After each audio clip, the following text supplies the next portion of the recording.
Okay, everyone. Welcome back to another episode of Jazz Biz 101. My name is Peter Lin, part of Yardbird Entertainment.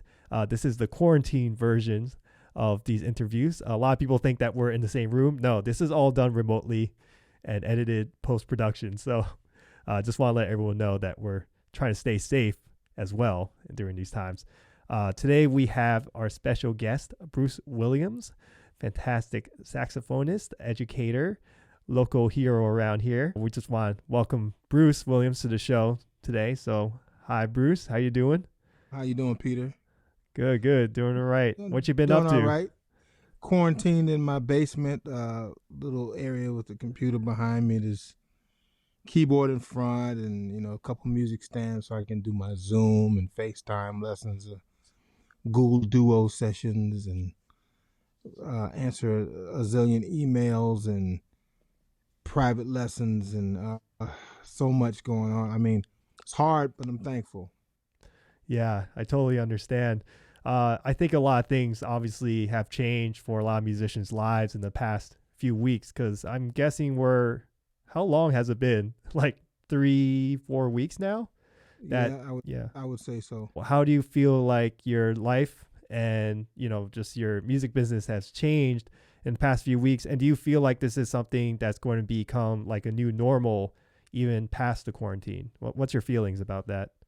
Well, the aspect of giving lessons online, I've done a little bit before, but not like as the main part of my business.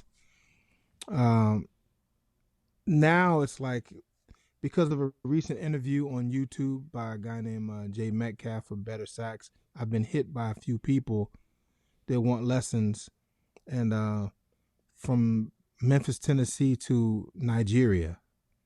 Wow. And, and then in between. And so trying to figure out who to help, how I can help, and also still keep, my finances going at home with this. As a result of losing so much money from tours being canceled and projected things I would spend my money on, things I wanted to spend my money on outside of, family finances, a lot of that stuff got wiped out. But I end up saying, I'm stuck in this with my Mac behind me is very old, so I couldn't Zoom on it. So I was Zooming on my iPad mini and my my iPhone 11. And propping it up and all that. So I just bought a MacBook Air and I bought a microphone, and I've been talking to studio people about how to set myself up to do tracks from home, because if this is my new normal, I'm going to have to like play through the mic on GarageBand and send it out to somebody and have it, bust over to Logic or whatever they're using. If it's my new normal, then I'm going to have to do it. I wasn't expecting to do it that way. It was a plan of mine, but like, I was pretty much forced into going ahead and making like investments and trying to also be more present with my teaching online. It's really interesting time, definitely for a lot of musicians, and especially with just like, there's not really any live gigs happening, and I'm not too sure when it's really going to pop back up.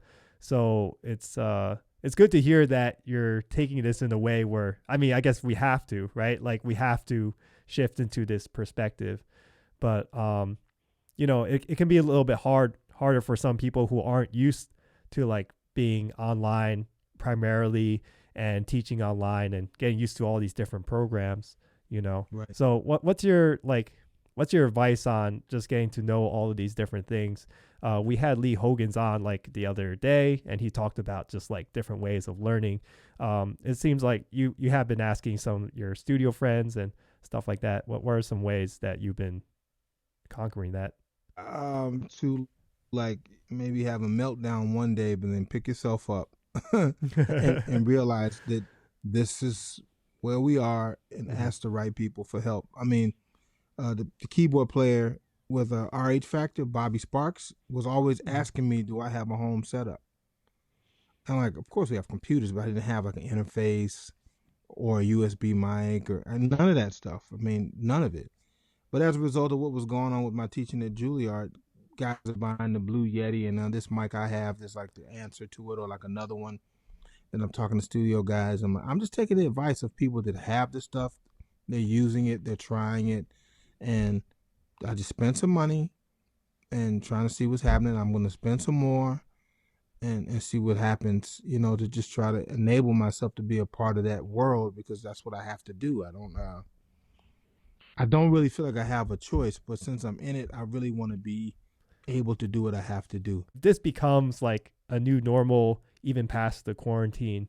What are some aspects of, like, obviously there's a huge difference between playing at home by yourself and being out in a community and playing with other people and all that kind of stuff.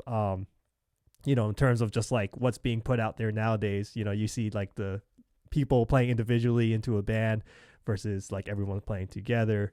Right. What are some aspects you feel like are lost because of the current situation that we're in? And do you feel like that is going to be still important moving forward for this music? Well, the concept of using technology to have virtual bands, I think is awesome. But we know this is a community based music and we need each other. We need each other in the virtual world, but we really need each other in the physical, you know. Now we're at this state where, don't touch hands, don't hug, 6 feet of distance.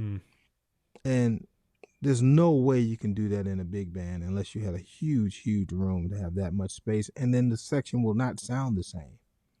The vibe won't be as communal. I'm just hoping we get beyond it to have some real human interaction again. Like people can't go to churches, mosques, temples. It's like, all the major holidays have come by. Well, not all the major, but many major holidays have come by just in this month. Like, Easter. Good Friday, Yeah. Easter, Passover, and then Ramadan's about to start, all in the same month, and no one can go to where they want to go. Like just to think about that, it's like, wow, we've not lived in a time like this before. And music is a part of like many of those activities. Right. And So people don't true. have their music, they don't have their interactions. We can't. For us, we can't go to a jam session or make a gig. Then you bring in the social side. Then you bring in the spiritual or religious side. It's extremely emotionally taxing. Right. I know Right. a lot of people going through a lot of stresses behind it.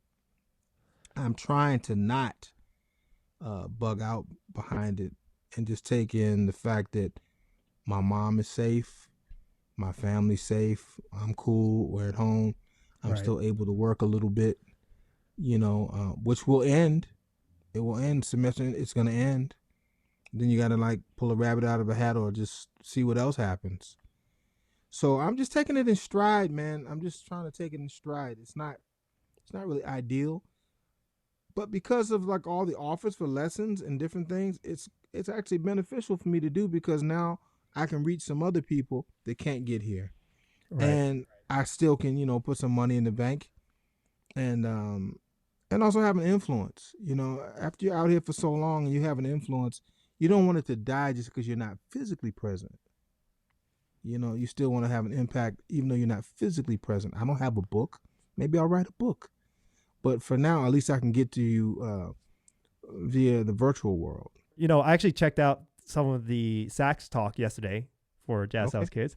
That was really cool to hear everyone's different perspectives and kind sure. of like bring to light some of the saxophonists that kind of get left behind sometimes, just in terms of telling stories and, telling history of this music. Mm-hmm. So maybe you can just shed some lights on some of your other favorite memories or stories from other performances or from people that you've played with in the past. Man, it's so many. I mean, you'd have to like poke the bear a little bit to see which one. You'd have to poke at me. I mean, Right. there's so many. Some things I couldn't say here, but obviously, but Well, maybe, I've learned I've learned so much from so many people, and hmm I feel extremely fortunate that I was around such legends, even some that are not always thought of. hmm Because like with jazz academia, we tend to focus on a certain crop of players, and not really like the other extended group like those jazz books, like the best of this or best of that, they Mm-hmm. tend to leave people out at times. I'm sure, some editor won't allow everything to go in there, but there's so many luminaries or people important to me that most people don't mention, and that have really seriously impacted my life. You know, the impact that someone like Oliver Lake has had on my life, and just me playing with the world sax all that time. And the impact Frank Foster's had on my life. Um, Being one of Mayburn's students at William Patterson back in the day, and you know, um, obscure people like Webster Young, trumpet player, played with Jackie McLean. He's on a couple records. He's on a Long Drink of the Blues. He's on a few Jackie records, maybe Strange Blues, and he might be on Fat Jazz or something also. But I mean, a lot of these cats kind of fortified, who I was to be. How I developed. They groomed me. You know, they saw something in me and kept nurturing me. Um, I just think the music sometimes is much bigger than just the easily attainable information, by going through the same old cats all the time. For Understood. my instrument, like, I don't even think you need to mention Charlie Parker, really. It should be a given.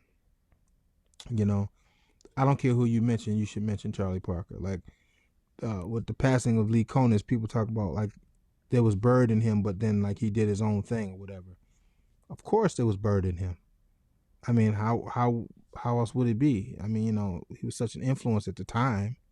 Mm. What else would it be? Right. Right. I mean, how are you gonna not be influenced? You could try to avoid it. You know what I mean? But anybody, like, if you talk about Charlie Parker and that's only Charlie Parker, that's one thing. That's great. It's the greatest. But any branch of that tree, it's gonna go back to him. So, what about the people that maybe have influences on me that are influenced by Bird, but we maybe don't speak about? Right. You Right. know, what about James Spalding? What about Frank Right. Strozier? That's right. There's a lot of cats, man. There's a lot of people, Mm. and I think it's important to dig a little deeper because it enhances your personal perspective, and it gives you other gems to work with that not always are so typical. You know what I mean? Right. Right. I think it's really important to dig a little deeper. Don't settle for the status quo all the time. Mm. The norm. What about digging a little deeper into, how about not just what they tell you to like, but what you actually like Mm. and what you honestly like have an affinity for? Right. Right. Being honest with what you actually like to listen to and hear and kind of like emulate yourself or be a part of. That's interesting because do you feel like those influences that are not often talked about as much, do you feel like they have shifted kind of like the scenes that you become a part of or the people that you play with? Does that, you know what I mean? Does that add like that special element of like, okay, let's hire Bruce Williams versus someone else because, he has this Some, special thing, right? sometimes you're discriminated against because Mm. you have these other experiences. Like, I'm entrenched a little bit in the avant-garde scene, but not so deep. So some of those guys don't call on me in the same way as other people would. Oliver and David will still call me for certain things. Oliver Lake, David Murray, Um, but like the current avant-garde scene is not looked at quite the same way, although they revere them. I don't get called quite that much because I do so much other straight ahead. And then like some of the straight ahead scene will call, but they'll think, oh, of the avant-garde or like the R&B funk stuff I've done. It's like, it's weird. We have to be careful to stop putting people in boxes and Right. over categorizing people and understand that we're playing music. If I say I'm comfortable doing it, then let me do it. But a lot of times people are not comfortable with that. They're not honest about just being open. You know what I mean? Even the most Mm. open are not as open as they say. You know Right. what I mean? Right. Because I mean, everybody has to be comfortable. It's no slight. It's just the facts. Right. I feel like sometimes the differences between how people think and how people feel about the music kind of adds to like the intensity of the music sometimes. Like there's a little bit of that feeling, but um, I get what you're saying. I'm just wondering, like, Well, like in particular, like say Oliver Lake's big mhm. band. Okay, It's not made up of everybody that's a known avant-gardist, as they would say. It's a mixture because he's looking for people with personalities and skill set. He mm, knows his composition is going to present his his his identity more than what you play. He just wants strong people to bring their personality to the part. Not that different from like Duke Ellington, man, right, where right, like the parts would have individual names. hmm, It's not that different, man. Like you feel this personality, not just they're gonna play second alto, not just gonna play third trombone. right, right, It's not so just old, put it in Sibelius and pump it out. mm, There are relationships there, and people's personalities. Every great band I've played with, guys have had a lot of love, a lot of struggles, but a lot of understanding about personalities. And that's what makes the music come to life. I played in bands where like 2, 3 guys in the band could not stand each other at all, but they yep, played great. They played great together.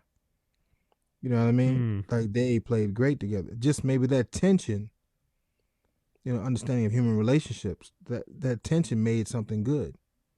right. You know. So I mean I don't know. I think I I'm get off it. on the tangent, but it's like it's it's complex.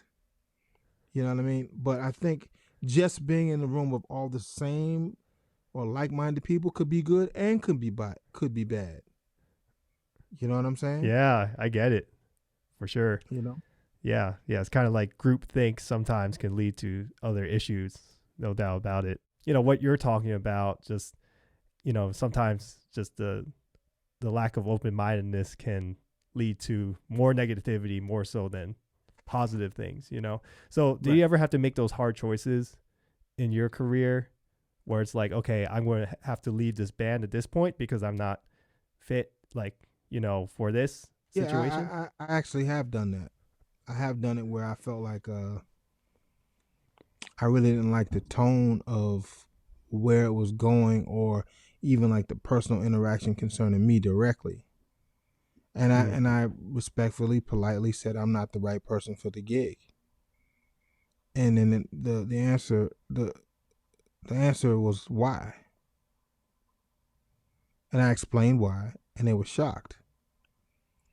And then upon me going back into the band, a lot of apologies came my way and understanding because I just felt like, after a while, getting to a certain age, certain place, certain experience, I didn't want to endure certain things the same way. mm, I, you know, I think all cats, young, old, should get a certain amount of respect. Respect is definitely earned, but after a while, you start to feel like people want to diminish your skill set or your career and your input and knowledge, and I wasn't really willing to accept it. And then it started to get a little personal, and I was like, why am I dealing with this? And I just refused to deal with it. Upon me walking away and getting a conversation, some understanding, it became a much much better relationship. Because sometimes you have to just say, I'm not willing to accept this in your life. It's like a bad relationship. Sometimes bands are like bad relationships, and sometimes you need counseling. You need to basically say, right, this is uncomfortable. This is not working for me for these reasons. right, Either we right. find a way to balance it out, or maybe we should part ways. Mm, And I mean, that's happened to me a couple times, but for the most part, people kind of get it, that we're all human beings and we're trying to get to one thing, trying to make the music really happen. You know, ego is huge. Everybody has an ego, and sometimes that big ego or who's got to be the man or whatever can really spoil a band. mm, Compromise on the bandstand in music and in life is everything. You got to learn to compromise at some point. You have to sometimes just be big enough to say, I don't know. Um, I'm not comfortable. Help me.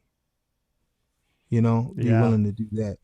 And Yeah. that, for me, that's with anything. But in a band, we need that. And we need understanding Mm. in order to accept the fact that maybe my brother or my sister needs some help or some understanding or some compassion about something. Mm. And those things make life a lot easier. Uh, Being in a band with people for more than a few months at a time, going on years and stuff like that, is tough because you start to know more and more about the people personally, um, Mm. and musically and all that. And, people can start to bump heads. It's always good to understand why you got together in the first place. It was really just some music, not to beat each other up.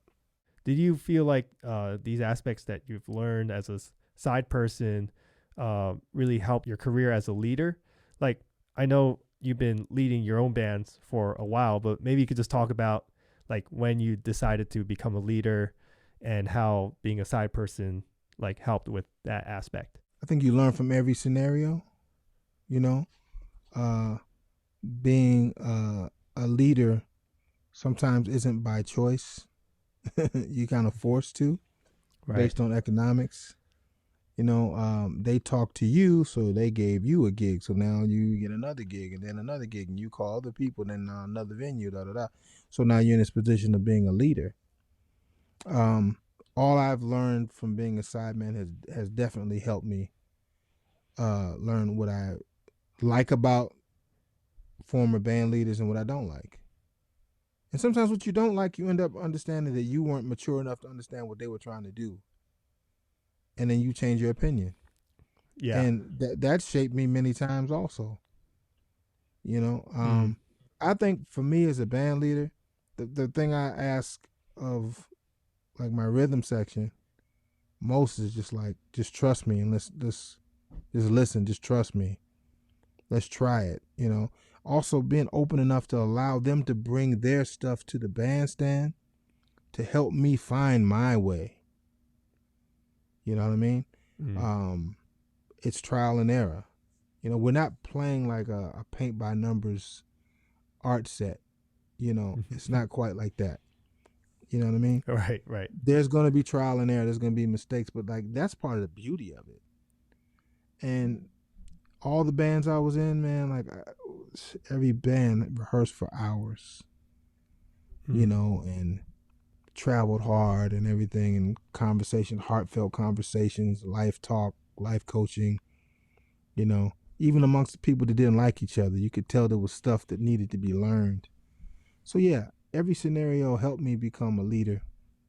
I still don't feel like I'm much of a leader because I still play more sideman gigs than leader gigs, even though I'll play a bunch of leader gigs. I'm not doing the leader gigs that I really would like to do.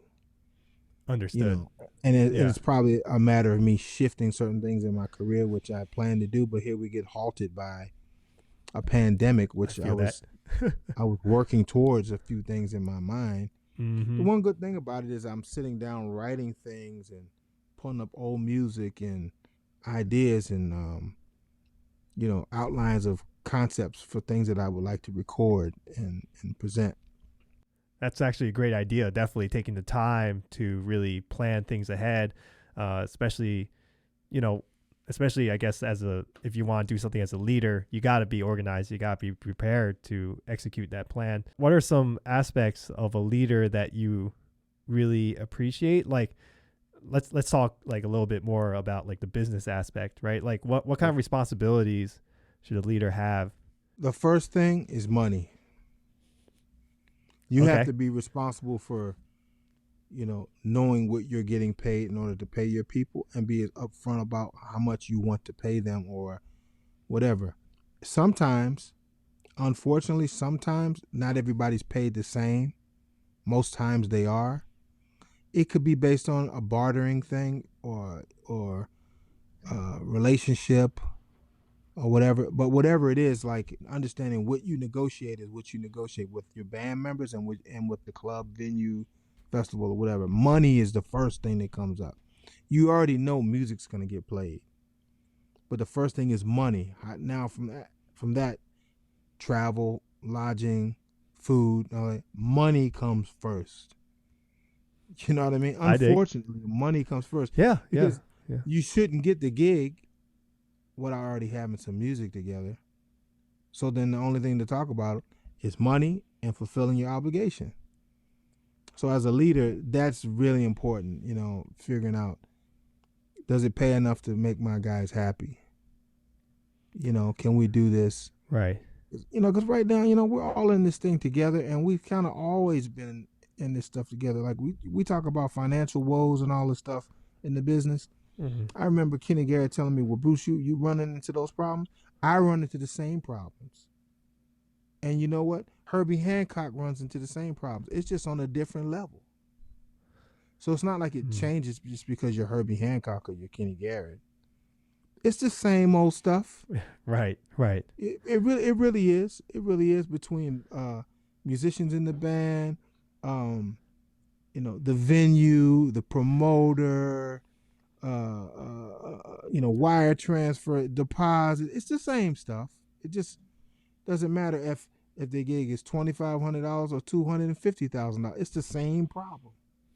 Yeah, understood. So money is the thing. Issue. Yeah. For young musicians just starting out, I know like a lot of the first gigs you get as a leader might not pay the way that you would think, and so what ends up happening is everyone has to split, evenly down the line. Just out of curiosity, when do you make that cutoff? Like, okay, do you take a leader fee yourself, or does it depend on the responsibilities that you have to have for that particular gig? It depends on the responsibilities. It depends on how big the fee is. Mm-hmm. If I can pay my guys way more than I've been paying them, and I know I've put in all this extra work, I may take a leader fee. I don't take a leader fee that often. Not that often. Because within my band, we work with each other's groups a lot. Oh, and so I don't feel that I need to take a leader fee all the time. We've got each other's back. When I do take a leader's fee, I've actually advised other guys when they discuss the money with me, take a fee. Pay me a little less. Yeah. It's cool, because we're in this thing together. When I take a leader fee, it might be because like a nice deposit, or I'm going through a whole lot with the venue or the promoter or whatever. Right.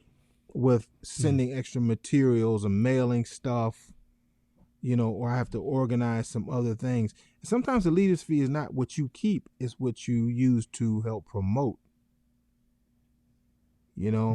Help to pay for an ad or flyers, or get somebody to do something to help to make the thing happen, or gas and travel, whatever. That might be separate. So you can look at it as a leader fee. It's not always a leader fee. People just starting out, definitely hard to take a leader fee if everyone's just getting paid $50, right? Yeah, like not really fair, I'm telling you, I probably can count on both hands how many times I've taken a leader fee in all these years, and it's not been that often. But what I explained is the times when I've done it. Yeah. You know what I mean? For sure. Yeah. It's about fairness at the end of the day. I don't think we don't make enough money to start like, trying to rip your band members off. Yeah. Yeah. It's not even ripping your band. Like I said before, sometimes what you agree to is what you get paid. Right. You dig what I'm trying to say? Yeah. And if the guy says, well, I need extra more money, doesn't pay that, I'm sorry. Well, I can't make the gig. Well, I'm sorry. I'll call somebody else. You don't want to go to there. You don't want to go to that place. But that is a reality. That does happen. No doubt. So for me, that's why I try to keep my circle small, man. With the musicians I work with a lot, we understand and love each other. We know what's going on. We're trying to make it for each other all the time. We got a tight-knit community, and the tentacles that come off of our cell that goes out, they understand it too. You know what I mean? Yeah. And I'm a part of so many circles and scenes even those other circles and scenes have the same mentality. We're trying to just support each other. Because if we don't support each other right now, forget money, but if we don't support each other in our endeavors, recordings are not going to come out. How many real labels are out there? Like real labels that have the same kind of oomph that like a Muse did back in the day. Right. Or Blue Note did, or whatever, Atlantic, Impulse and all. Not that many. There's some, but not that many. So why are we going to bump heads over a little bit of money?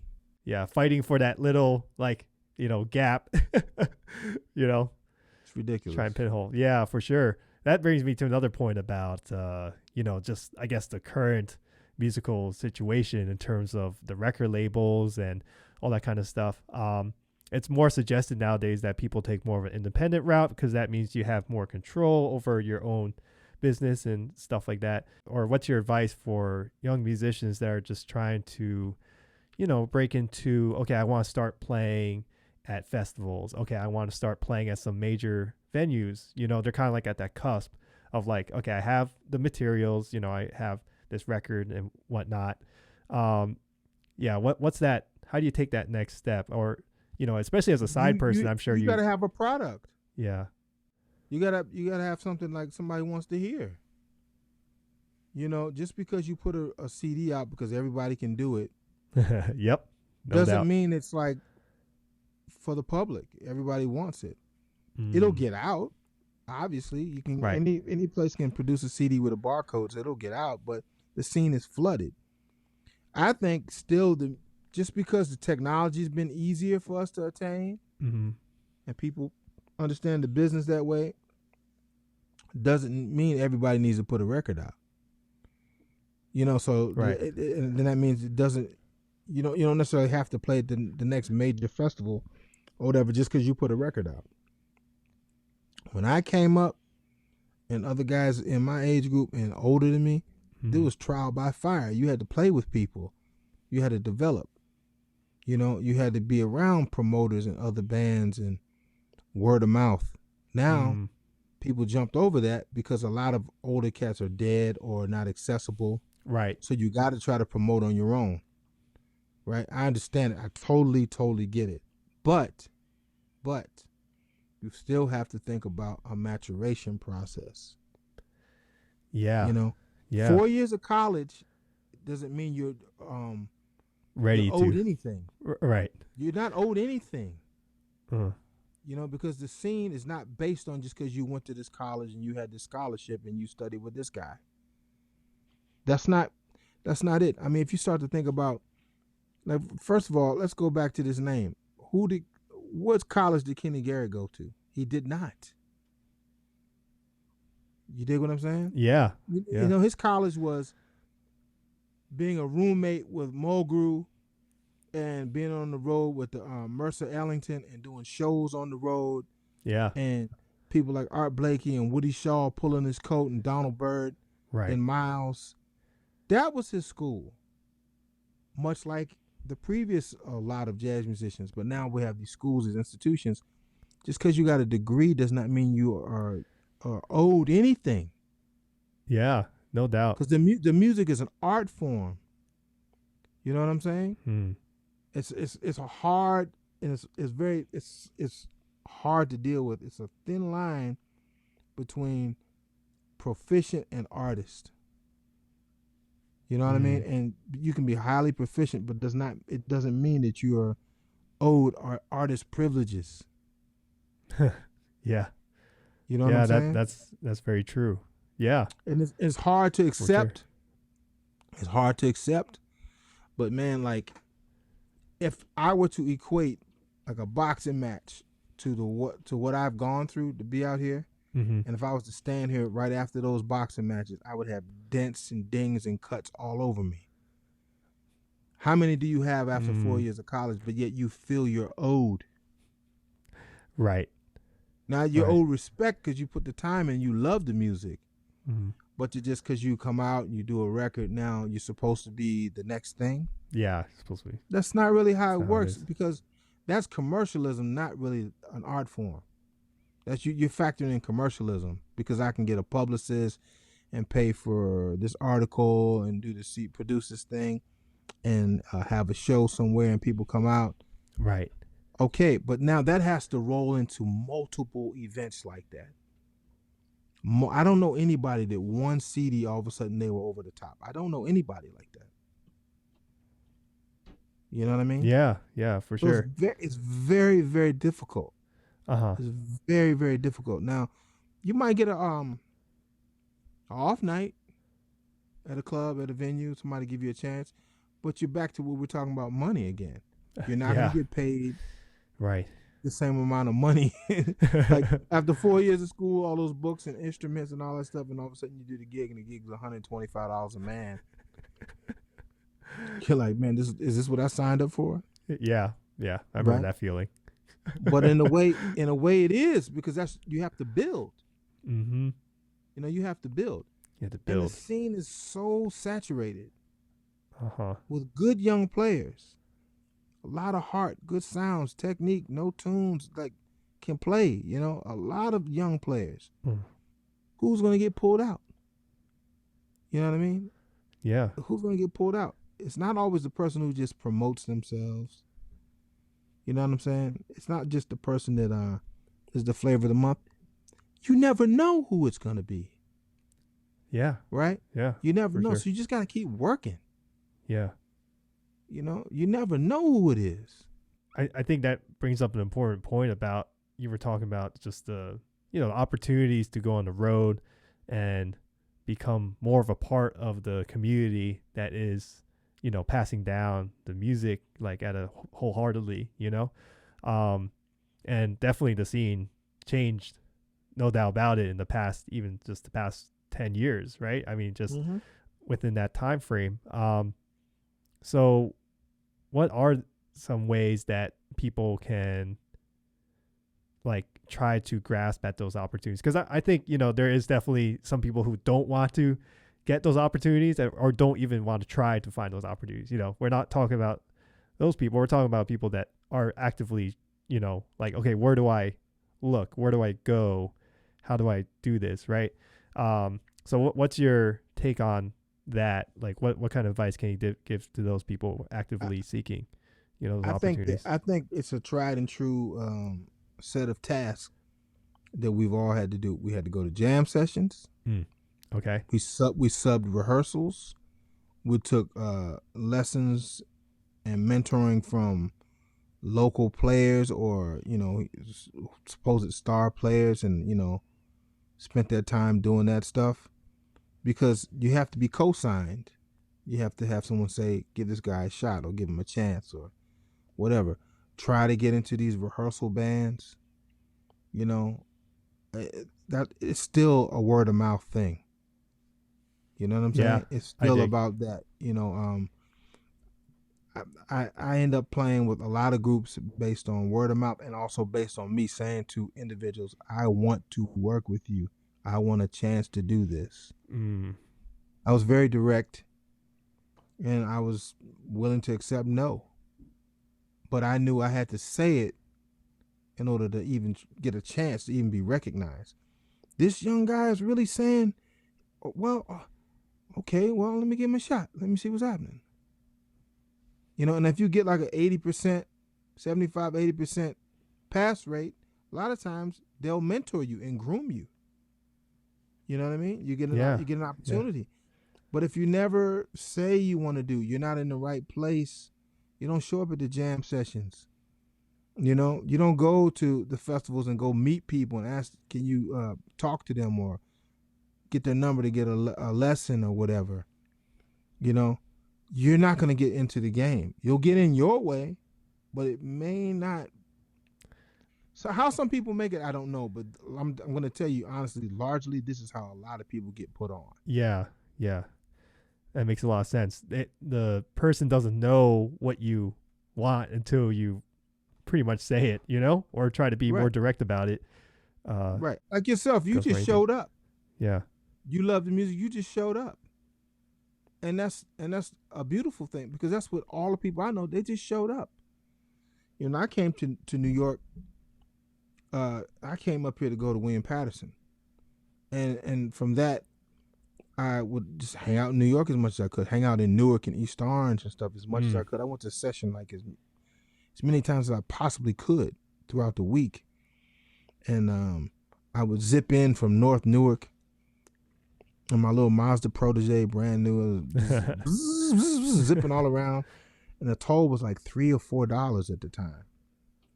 I would go in, do a rehearsal, come back, sleep, whatever, go back in at night to jam or do a gig and come back, you Mhm. know, teach lessons in between, go get a lesson in between, go sub a rehearsal. I mean, people like Joe Ford had me sub for him with McCoy Tyner. You know, Yeah. Steve No joke. Wilson recommended me for things. So much stuff like that. You know, Lance Bryan, Cleve Guyton had me sub with Lionel Hampton, and that ended up me playing several serious gigs with Lionel Hampton. You know, Mm. and it just because you're around and you're available, they see you. If Lance hadn't seen me, he wouldn't have been able to call and say, "Hey, let's try this young guy. Let's give him a shot." So it's like as a big brother, he helped groom me in that situation. Mm. You dig what I'm saying? Yeah. And Yeah, then for sure. next thing you know, I'm doing this gig and that gig, this gig. And then Frank Foster uh seen me play alto with Branford Marsalis's ex-wife is Tess Marsalis. She had a band called the Swing Daddies, all young guys. Okay. And Frank Foster wrote the music. And this is before he reestablished the Loud Minority Big Band. So I was playing second alto, then I went to playing lead alto. Mm. Because of that, Frank Foster called me to play second alto when he reformed the Loud Minority. Wow. The gig didn't happen because it rained out at the Jackie Robinson Festival after Max Roach did a solo drum concert outside. Mm-hmm. And we had to cancel the gig because it was too dangerous, all the water and electrical stuff. Right. And so I looked at Frank as he's signing the checks to give us checks because we got paid anyway, you know. He Mm-hmm. goes, here you go, young man. I said, Mr. Foster, thank you so much for calling me. If you ever see fit, I'd love to really play with you again. I mean, I'm sorry it didn't happen, but I really appreciate you. He looked up at me and smiled, handed me a check. He said, okay. A month or so goes by. He calls me to a rehearsal. I sit in where the second alto will be. He goes, like, no, move right here. You're right here. So Wow. that started a 15-year relationship where he groomed me playing lead alto just by being verbal, Mm. Mm. just by Just being in the by saying, place. yeah. Yeah, just by saying thank you or give me a shot or help me. I want to Mm. do, like personal affirmations. Seeing yourself where you want to be is huge.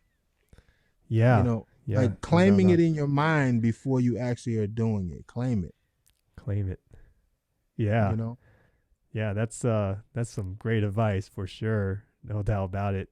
Think about where you want to be, and like that's it. That's what I'm shooting Same for. same thing happened at William Patterson when Stanley Cowell came. He was a special guest with my ensemble. Mm. We were learning his music, and I remember a great bit of the music had Steve Coleman on the recording. So I'm Okay. checking out that stuff. After the concert, I said, "Wow, that was great, Mr. Cowell. Thank you, man. If you ever see fit to need an alto player, I know you got Steve Coleman on the thing. I'd love to play with you." He looked up at me and smiled and said, "Okay." He took my number. Wow. A little Jeez. while later, he's calling me, and it was a 5-year relationship and a recording. And like great recording, but then the band was young guys. It was Stanley Cowell, the great Stanley Cowell, but with me, Dwayne Burno, and Nasheed Waits. Whoa.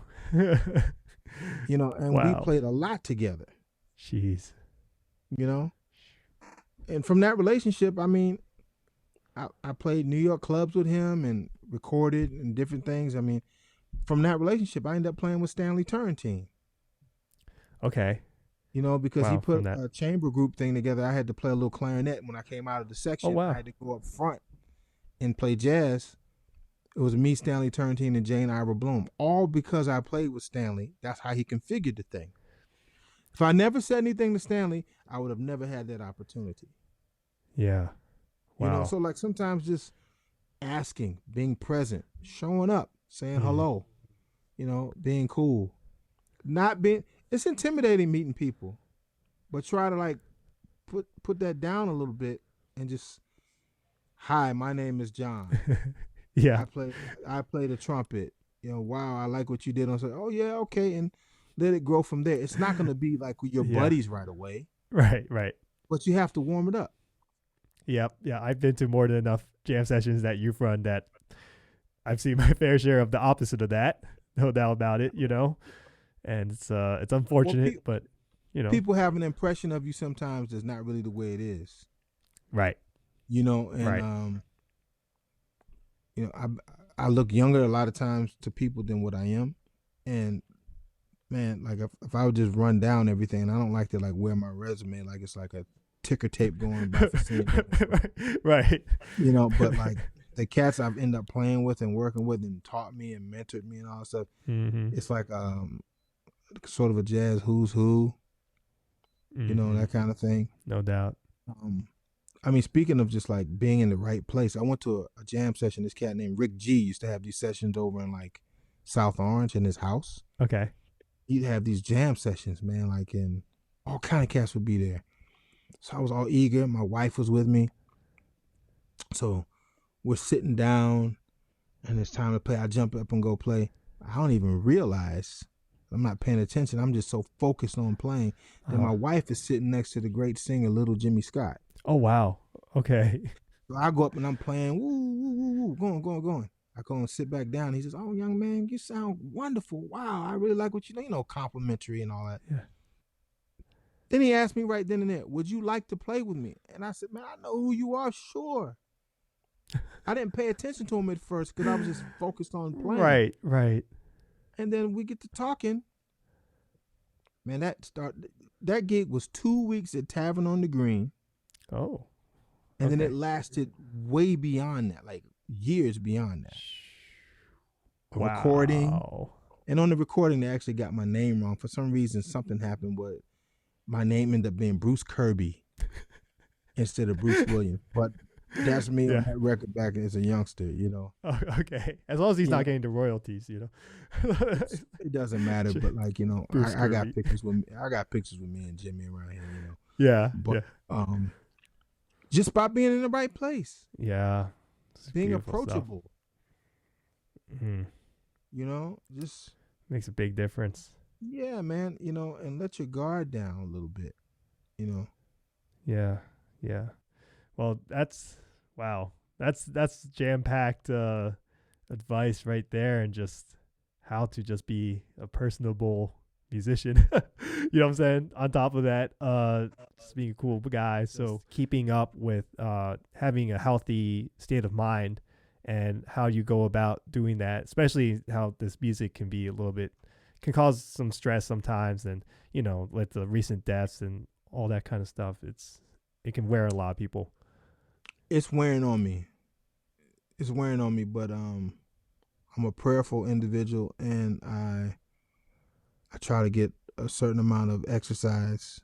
Like some days with all this online stuff, I can't get outside, but I at least will go out and sit outside, or I'll go walk a good mile or two. I may come in here and do some, calisthenics. I'm a jiu-jitsu black belt, so I might do some solo drills in the house, just to get the blood flowing, man. Just like it changes my mood, the horn in your hand all the time, or sitting behind the keyboard or the computer, it wears on you after a while, because you want to do that with people. Right. So it wears on you. So going outside like kind of grounds me a little bit more. But I'll tell you one thing that was said to me a long time ago by Bernard Harper, and I'm going to add to it. But he basically said, when you come to New York or this New York tri-state area and you're trying to play this music, if you don't have something that grounds you, the city will beat you up. You got to have something that grounds you. So if you're a person who's like into a particular religious thing, a yoga practice, you're a gym rat, you like to run, you have a counselor you see, or a hobby, you got to have something else other than just the music to get a release and recharge, because it will wear you out. So I go to those places. Um, other videos I watch, books I'll read, Mm-hmm. go pray, go sleep, you know, um, um, deal with my jujitsu stuff, you know. So it's not all music, music, music, music. Yeah. You got to have a balance. You got to have a balance. And you got to have something that grounds you, and you also got to have friends that that are not just talking about music. Yep. I They're second that. concerned about you. They're concerned about your musical life and what you're doing, but they're your friends. Like Mm-hmm. when I go train, they know I'm a professional saxophone player and I teach and I've been all over the world. They're talking about this technique and how we're gonna work on this technique and all of that. I don't have to talk about my read. Right. You know what I'm saying? I don't have Yep. to talk I about dig.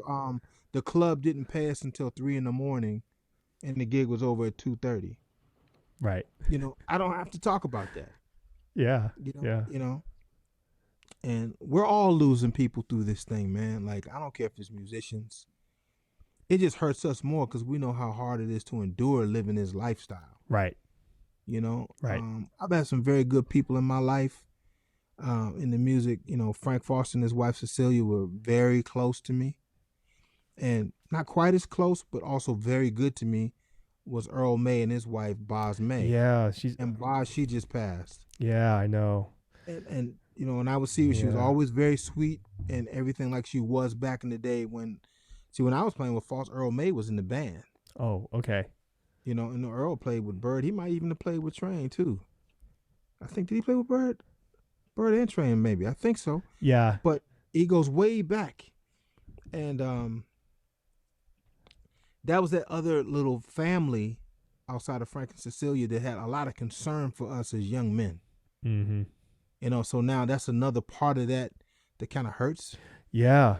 That Yeah. she's, I mean, and I didn't talk to her often. I would talk to her when I would see her. Yeah. It wasn't like the same connection I had with Foss and Cecilia, but it's a connection to that. Yeah. She And it was so hurts. supportive. She was always there, like showing up, and I Yeah. get it. No doubt. So having other, friends that are not just musicians, other help in your life, Mm. whether it's your pastor or your lodge or your fraternity or the gym you go to or a running group or you're into some kind of craft or woodworking things. People are into all kind of wild stuff you wouldn't believe that they're Yeah. into. Definitely. But it balances them. It gives them another look. You Yeah. need Yeah. that. Another You need that. perspective. Yeah. I dig. That makes a lot I of never sense. forgot. I That's never beautiful. forgot when Bernard told me that, and I've told so many people just that. Yeah. And he's pretty devout in his faith. And when he said that, I was like, dude is right. Yeah. I've Yeah. seen a lot of people leave New York and New Jersey. A lot of them.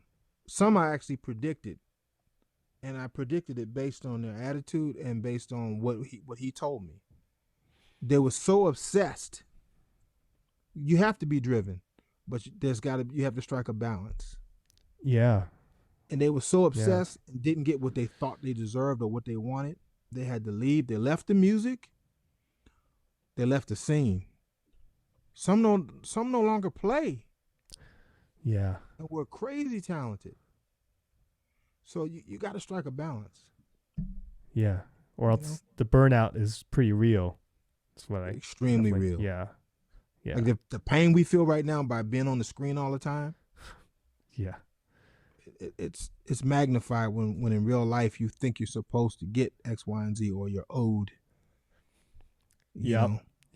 A lot of that alone time can could be a little detrimental sometimes in Right. other ways, right? Like you could be centered, but at a certain point, like people, you need people, you need community, You need people. And I'm thankful for you, Yeah. man. Like, the Yeah. stuff that you're doing and like even doing this and seeing people on FaceTime, Google Duo, Zoom, or whatever platform. stuff. I'm thankful for it because at least I see people I know and love are active.